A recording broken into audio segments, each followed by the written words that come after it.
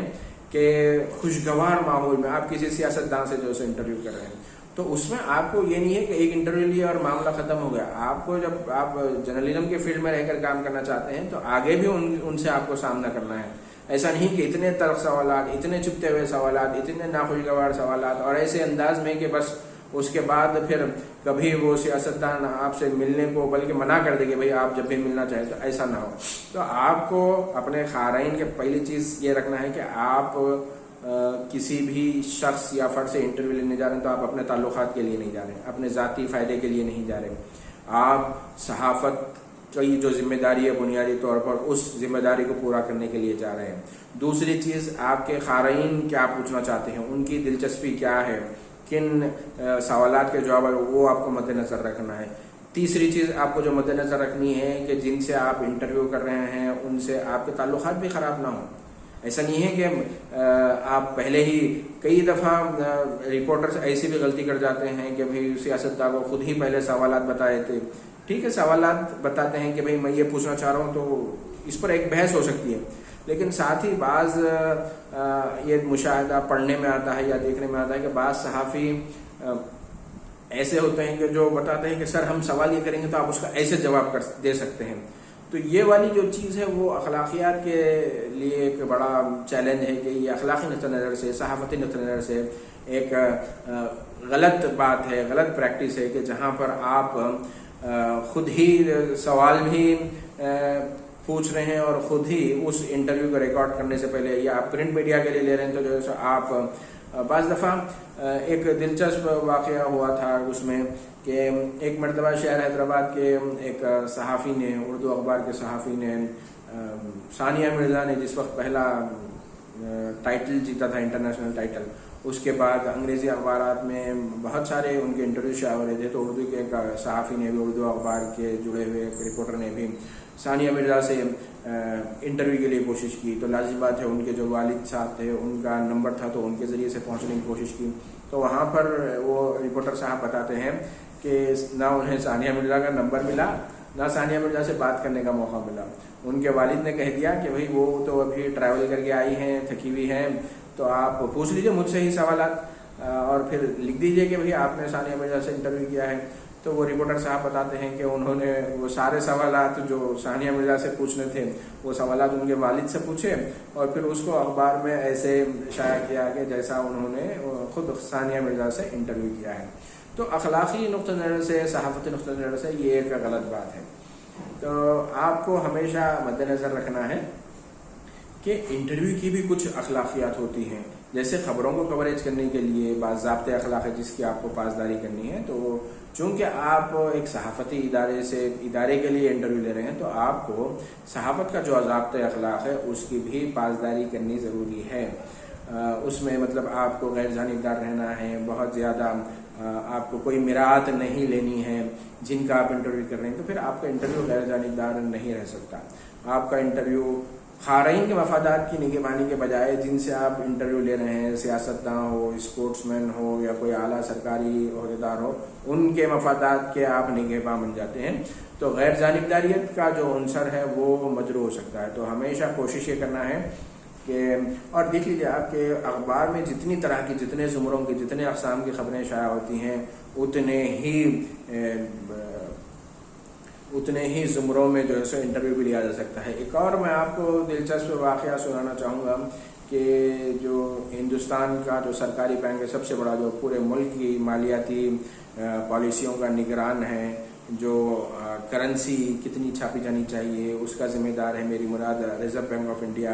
تو reserve bank of India بھی ہر سہ ماہی اپنے عدد و شمار کے ذریعے سے یا مختلف موضوعات پر جو کارکردگی رہی اس کے حوالے سے میڈیا سے رجوع ہوتا ہے.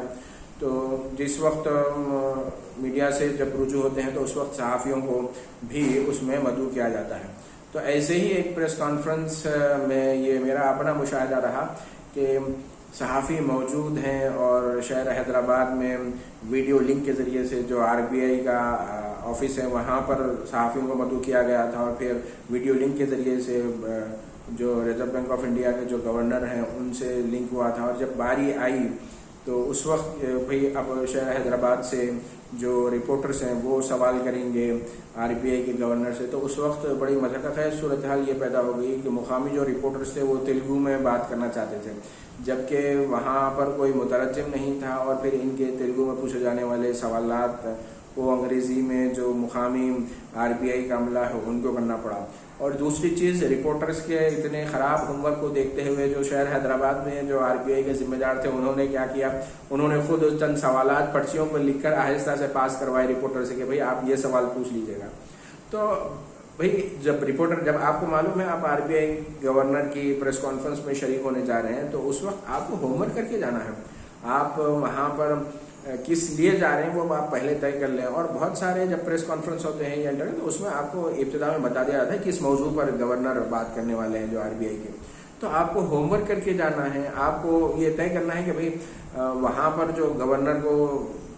کرسی پر جو بیٹھا شخص ہوگا وہ تیلگو نہیں جانتا، وہ ہندی نہیں جانتا، اگر وہ صرف انگریزی جانتا ہے تو کیا آپ انگریزی میں جو سوال آپ کا تیار ہے نہیں ہے. اس طرح کا یہ آپ ہوم ورک کر کے نہیں جائیں گے تو لازم بات ہے جب وہاں پر آپ کو شرمندگی کا سامنا کرنا پڑ سکتا ہے، یا پھر آپ جس طریقے سے بعض جو تیلگو رپورٹرز کی جو صورتحال ہوئی تھی اس طریقے کا جو مسئلہ آپ کو بھی درپیش ہو سکتا ہے. تو چاہے وہ کوئی کرکٹر ہو، چاہے وہ کوئی فلم اسٹار ہو، چاہے وہ مقامی MLA ہو یا کاؤنسلر ہو، کسی بھی انٹرویو کے لیے آپ بغیر ہوم ورک کر کے نہیں جائیں گے. اور یہ انٹرویو کا موضوع خاص طور پر رپورٹنگ کا جو پرچہ ہے اس میں آپ پڑھیں گے تو یہ بڑا ہی دلچسپ ہوگا. یہاں پر ہم چونکہ ایڈیٹنگ کے حوالے سے زیادہ بات کرنا ہے ہمیں آگے، تو اب ہم یہ دیکھیں گے کہ کوئی ایک رپورٹر جب انٹرویو لے کر پہنچتا ہے تو وہ وہی اپنی ابتدائی اس شخصیت سے پوچھ رہا ہے کہ بھئی آپ اپنے بچپن کے بارے میں بتائیے، آپ پھر کیسے تعلیم حاصل کریں، اس کی زندگی کی پوری جدوجہد،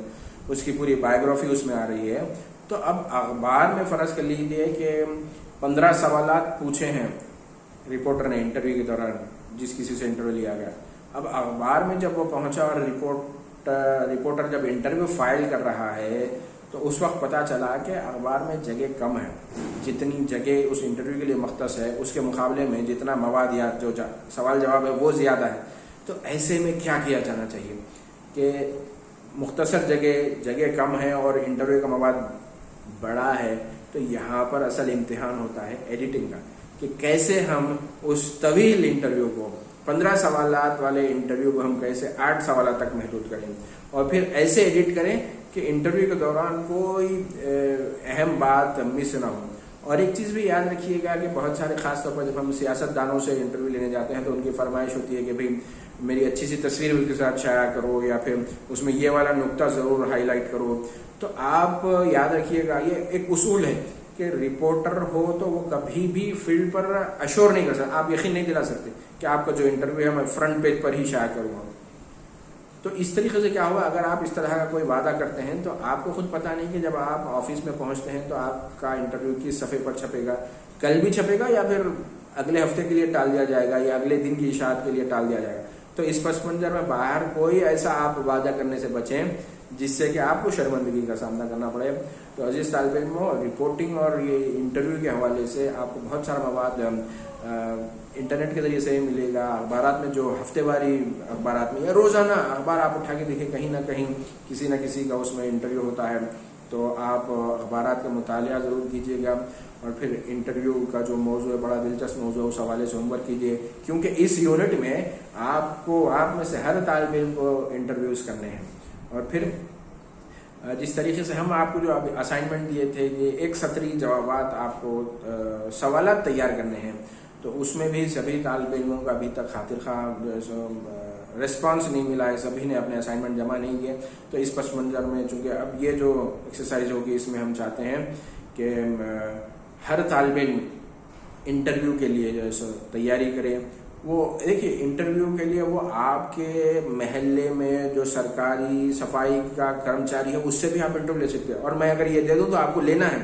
تو آپ دیکھیے کہ کسی کو چھوٹا یا بڑا اوسر ہمیشہ چھوٹے ہوتے ہیں. ہم کلاس میں آپ کو بتاتے ہیں مواقع اس کے بعد تو آپ ایز اے پریکٹس کیا آپ ایک صفائی کے کرمچاری سے جو سو انٹرویو لے سکتے ہیں یا پھر کوئی میونسپل کارپوریشن کی جو گاڑی چلانے والا ڈرائیور ہے اس کا آپ انٹرویو لے سکتے ہیں یا کوئی سرکاری جو بس چلانے والے سرکاری دفتر کے کسی چپراسی سے آپ انٹرویو لے سکتے ہیں. تو آپ کووڈ کے جو SOPs ہیں جو ہدایت ہیں ان کی پاسداری کیجیے لیکن آپ کو انٹرویو لینا ہے تو شخصیات کی نشاندہی کر لیجیے گا. موضوعات کن کا آپ انٹرویو کریں گے وہ گھر میں بطور خادمہ کام کرنے والے ہاؤس میٹ جو ہے اس سے بھی انٹرویو ہو سکتا ہے. تو آپ تیاری کیجیے گا اور پھر آپ کیا سوالات پوچھیں گے کیسے پوچھیں گے وہ اس پر ہم ڈسکس کریں گے. اس امید کے ساتھ کہ اگلی کلاس میں آپ سے دوبارہ ملاقات ہوگی. اپنا اچھے سے خیال رکھیے گا اور ساتھ ہی ان کلاسز کے علاوہ جو آپ کے سفارشی کتب ہیں ان کو اور پھر جو کچھ مواد اخبارات اور میڈیا میں آتا ہے اس پر بھی جو ہے آپ اپنی نظر رکھیے گا. السلام علیکم ورحمۃ اللہ وبرکاتہ.